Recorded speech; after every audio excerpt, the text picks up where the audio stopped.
every improvement project we run, the firm sees the greatest immediate impact by shifting work to the right people. Most of the time, they knew intuitively that that work needed to move, but without guidance, they couldn't do it. Why? Why is it so hard to delegate work? Often, it's because people are just too busy doing the work to figure out how to delegate it. Today's tip: get ahead of that overwhelm by delegating sooner.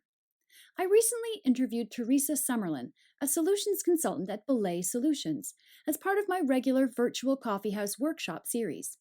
Teresa specializes in delegation. She helps lawyers stay sane and improve their productivity and their success by outsourcing many of the business and administrative tasks that make up the bookends of their business.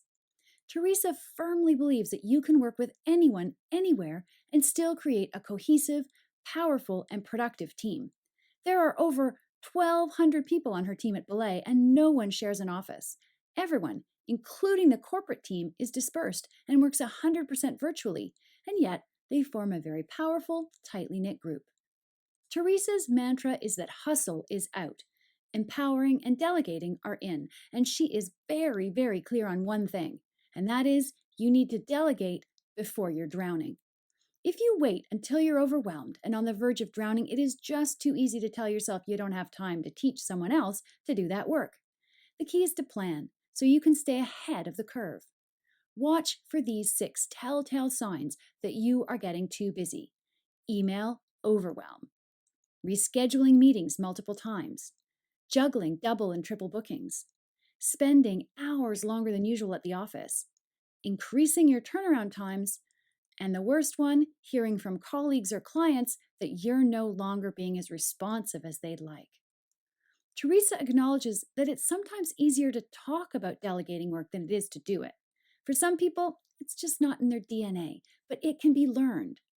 Those people, they have to feel in control of everything, including things that really don't matter.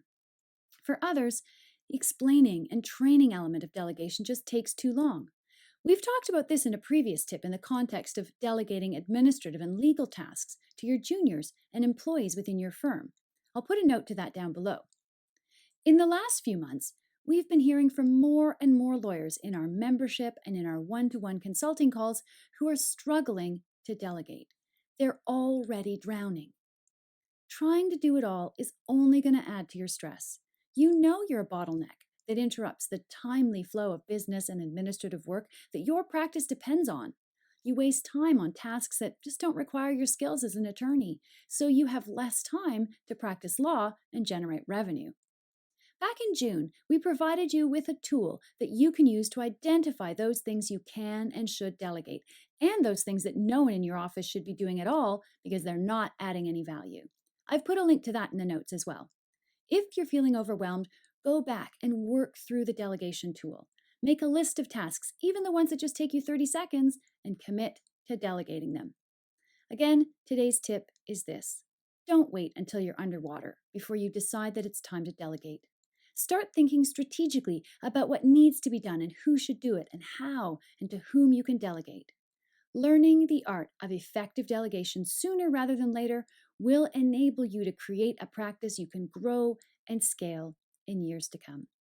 And that's it. If you like tips like this, don't forget to sign up down below so you'll get a tip every week in your inbox. Thanks.